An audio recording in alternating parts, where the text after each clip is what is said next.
1, 2, 3. That's it. It's over. What a match.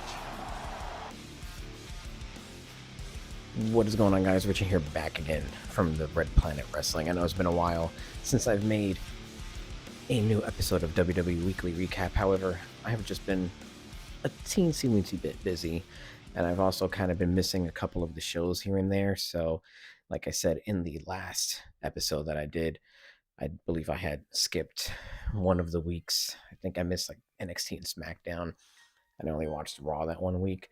I don't want to give any half-assed episodes of, stuff that I didn't watch live or anything like that. So I'd rather be able to watch all the weekly programming and then give you guys my full thoughts. But in any event, if you haven't seen the previous videos, I will leave a link in the description box down below so you can access the playlist to WWE Weekly Recap, as well as all of my socials. If you want to follow me on there, we have Instagram, Twitter, TikTok, and Twitch. Haven't streamed anything yet, but I might do so once WWE 2K25 comes out. I do have some 2K24 gameplay coming in the next couple of days or so to wrap up my current universe mode in that, and then we might stream the finale once we hit WrestleMania season in universe mode on this channel. So if that's something you're gonna watch, everything in the description box down below, and of course most certainly subscribe, hit that notification icon so you never miss an upload or possible live stream, and hit that like button, of course, if I didn't say that already, but I don't think I did. Anyways, I just want to give a couple of quick thoughts, primarily on, of course, Raw, NXT, and SmackDown, and some stuff that happened throughout the week as well. But I guess we can start off with a big tidbit of news is Michelle McCool going into the WWE Hall of Fame. She was invited onto ESPN to talk about the upcoming A&E series called LFG, Legends and Future Greats, or Let's Fucking Go. It was an interesting moment. They were just talking to her about that or whatever, and Undertaker was with her, and she kind of got blindsided by Triple H and how he mentioned that he was blindsided from Shawn Michaels and Undertaker about his Hall of Fame induction or whatever at a company meeting in WWE. So he basically did the same thing to Michelle. I'm not sure if Undertaker knew, but she got very emotional and whatnot, and it was a nice moment. Very much well-deserved, in my opinion, of course. I believe, in my opinion, that Michelle, she was a female wrestler still in an era where they had no idea what to do or what they were doing with the women, long before the whole women's evolution thing even started, or when the women started getting opportunities in NXT, and that whole crop of talent was just blowing everything out of the water. I thought she was always very good in the ring, and I believe that she was kind of too soon for her own good. I think if she were to have been in her prime in this era, she would have been probably the face of the company. Her and Charlotte would have probably been neck and neck, if anything. So I think it's definitely much well-deserved. As far as should she have gone in as Cool, her and Layla? I don't know. I mean, they did some pretty, relevant things together and whatnot, and barring, of course, the whole Piggy James thing. I was never a fan of that to begin with. I thought that was stupid and just straight up mean, to be honest. But maybe Layla inducts her. I don't know. She can do the Hall of Fame speech, so then at least that way they kind of get like their whole little like moment together or whatever, considering their history. So that was a nice little thing that they did for her. Nice surprise and everything like that. It's nice when we get surprises in wrestling. I'm gonna go into Raw. Jey Uso finally picked who he's going to go up against at WrestleMania 41, of course, to no one's surprise, Gunther. So they're gonna have the rematch. Does Jey win? I don't know. I hope so. I think it'll be freaking awesome if he does. Gunther losing again at WrestleMania, yeah, it does stink, but I don't think he really loses anything. Gunther will definitely bounce back. He still has that aura about him. He gives very throwback vibes, if you will, to old school wrestlers of the past. He has that physicality, that brute strength. So I don't think he would lose anything in defeat, or anything like that. And it's just going to propel Jey Uso's career into the stratosphere if he holds on to singles gold, let alone a World Heavyweight Championship. So that'll be fun. It's just something different than the norm than what we would usually get. And it's seeing his journey from when he debuted with his brother and Tamina on like a random episode of Raw like 2010 to where they've come throughout these couple of years, especially Jay doing his work back in the pandemic era of Roman. So I think it's well deserved. There's a whole bunch of people that are hating on it. Go kick rocks, go outside, touch grass, like get over it. You're still gonna watch it anyways, so whatever. We had another qualifying match with Logan Paul and Rey Mysterio. There were a couple of spots where Logan Paul looked like he just hurt himself. Specifically, it was like a, oh my gosh, what do you even want to call it? He was holding Rey Mysterio up on the top rope and just did a backflip, and he landed too forward, like on his, not necessarily sternum, but like chest area, and it looked like it just knocked the wind out of him. Very athletic. I hate how good he is.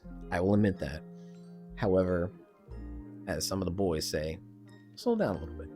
But I definitely do think he's going to be the spot monkey at the Elimination Chamber match. I don't think he goes very far. He'll probably get eliminated like 3rd or 4th, maybe. Who knows? Perhaps by Punk or John Cena. Seems like they're kind of like teasing a little thing with CM Punk and Logan Paul. I don't want to see that. Just for CM Punk, he deserves much better than to dabble in some random PLE or whatever the hell with Logan Paul of all people. But, you know, whatever. Rey Mysterio, he always loses. Nobody cares. People still cheer for him. So, yeah, the Elimination Chamber match is kind of stacking up. And then we just had Damian Priest on SmackDown secure his spot in the Elimination Chamber. I don't think he goes very far. I wonder if him and Drew are going to kind of get into it or whatever, since those were kind of like the rumored plans. But people are like angry because they say it's a throwaway or like a nothing match. Raw was okay. It wasn't too bad. Again, ending early, a little bit later than the previous weeks by like maybe like 5 or 10 minutes or so, but still earlier than the 11 o'clock time than what we were always used to. NXT, the women's title match for Vengeance Day is now a fatal 4-way. I believe that match should main event. Whether it does or not, we shall see. I'm actually recording this on Saturday, so the same day as Vengeance Day. So I'll, of course, have a review out for that as well. If you're interested, make sure to hit that subscribe button, turn on notifications, all that good stuff, like the video, yada, yada, yada. And of course, the biggest thing to take away from this week's NXT was the debut of Ricky Starks, or just no name. What are we doing? Come on. Is he going to go by a different name? I already saw like a couple of memes or whatever about that. If you look on WWE socials, YouTube, TikTok, Instagram, Twitter, his name is not mentioned in any of the captions. They've mentioned his like his social media handle, but his name is not anywhere. So I don't know if it's a situation where I think he trademarked his name. I'm not sure. So I don't know if like any legalities or something of that sort is preventing them from mentioning his name in any of the captions or titles or whatever, or if they're just gonna take the route and give him another name, which would kind of be stupid in my opinion, because a lot of people just know him as that. I mean, it's not far-fetched. They've done it with other people. If it's the case of like a Kevin Owens, that's fine, because he went from Kevin Steen to Kevin Owens, and he's paying tribute to his favorite wrestler, Owen Hart. And lastly, SmackDown. Nothing of substance, in my opinion. SmackDown was another sort of a miss episode. 3 hours just does not work in its favor. Just got word that Road Dogg became the new co-lead writer of SmackDown. So that should be interesting. I know he's written for some of the shows before. He allegedly wrote for SmackDown in 2016, and SmackDown in 2016 was cooking. So if that's the case, credit where credit is due. Like, cool, good job. But from my recollection, when he was last, I think he was writing for for NXT, prior to the switch up to 2.0, when like Triple H had his health issues and he stepped away for a little bit. And it was just kind of in the shitter. Somebody correct me if I'm wrong, but that's just to my recollection. I could be, remembering this completely incorrect, but whatever. Charlotte Flair picked Tiffany Stratton Thank God, because we don't need another Charlotte Flair and Rhea Ripley match or a continuation of that feud. It ended at WrestleMania 39. We don't need that. We don't need to make Rhea Ripley versus Charlotte Flair the new John Cena versus Randy Orton. We don't need 152 versions of that match for like the next however many years they decide to keep wrestling for. We don't. We don't need it. I don't want it. Bizarrely enough, too, which was something that bothered me simply because I want more for her, was Io Sky is going to be facing Rhea Ripley the Monday after Elimination Chamber, so like March 3rd, I believe. I hate that. I get it, it's for the viewership on Raw, Netflix, or whatever, but you have it right there within arm's reach. You have the opportunity to do Io Sky versus Rhea Ripley at WrestleMania right there within your grasp, but you're choosing to let it slip away and do it on a random Raw. So does that mean Bianca wins Elimination Chamber? Do they kind of just shoehorn the Rhea Ripley Bianca Belair match that people have wanted with like very short notice of a buildup?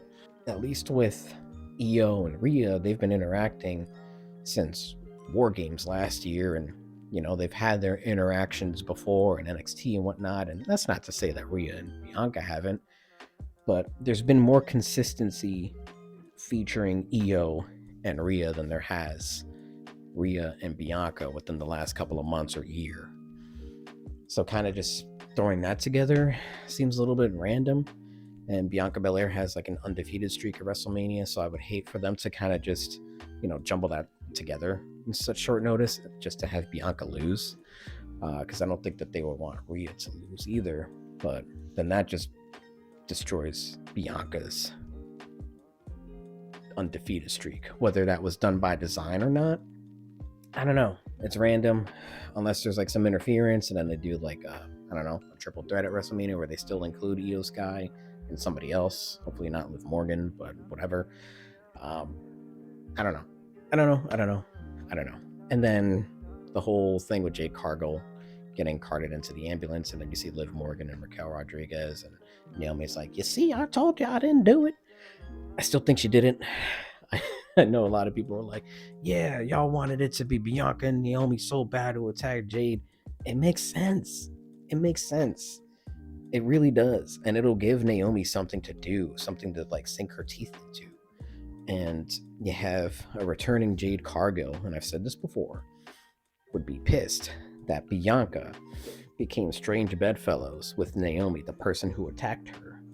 So Jade is justified in being mad at both Bianca and Naomi for attacking her, and Bianca for making Naomi the interim tag team champion, her interim partner. Even though they were kind of doing like the little trio thing, but they never had like a thing established where they were doing like a Freebird rule, or like the New Day did back when they were champions. So that's why I would want to see that it was Naomi who attacked Jade, because it gives them all something to do, and it just adds another layer to that story, rather than it just being, oh, well, it was Liv and Raquel. Sorry, they're fine. Those are my thoughts on Raw, NXT, SmackDown, the Ricky Starks debut, and the Michelle McCool announcement for the WWE Hall of Fame. If you agree, sound off in the comment section down below. If you disagree with anything, sound off in the comment section down below. Regardless, I will read and reply to any and everything that you leave down below in the comment section.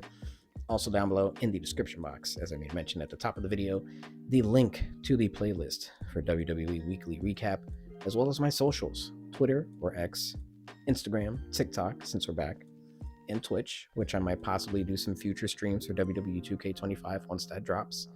I do have some WWE 2K24 footage on this channel already. I have some more on the way. And it's just strictly universe mode. And I might do a live stream for once I hit WrestleMania season, or the WrestleMania pay-per-view on my universe mode in WWE 2K24 on this channel, just to kind of like finalize that whole little like chapter or whatever. And then once 2K25 comes out, we'll start implementing some universe mode gameplay for that as well. So just another little something to get on the channel.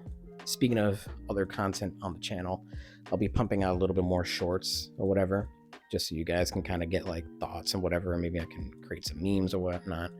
And I do want to start implementing some fitness content onto this channel as well. I might do like a Fitness Friday or like a Fit Yay. Maybe that'll be like the name of the series or something like that. And I kind of want to go try different workouts, whether that's from Celtic Warrior workouts or something that another fitness influencer might put up, like trying I don't know, Sylvester Stallone's Rambo workout or Hugh Jackman's Wolverine workout, something of the sort, just to break up the monotony of like the wrestling and just to bring in new eyes and hopefully maybe just inspire people who come here to watch wrestling to be like, hey, yeah, you know what, I want to try that, you know. So we'll see. But enough rambling. Like this video, share with your friends, comment down below, check the description box for all the links and information that I made mention. Subscribe if you're new, join the Red Planet Army, and of course, hit that notification icon so you never miss an upload or possible live stream. I will see you in the next video, which will be for Vengeance Day, reviewing that and talking about that. Love, peace, and chicken grease. Thank you all so much for tuning in. It was my life, my time, my rights, my rhymes, my grind, my struggle, hustle, sweat in my blood too. My predator smells fear, I smell a lot. My competitors flex here, they smelled I was hot. I want it all, excess, the sex, much success, stress us. I want it all, no less. Come on.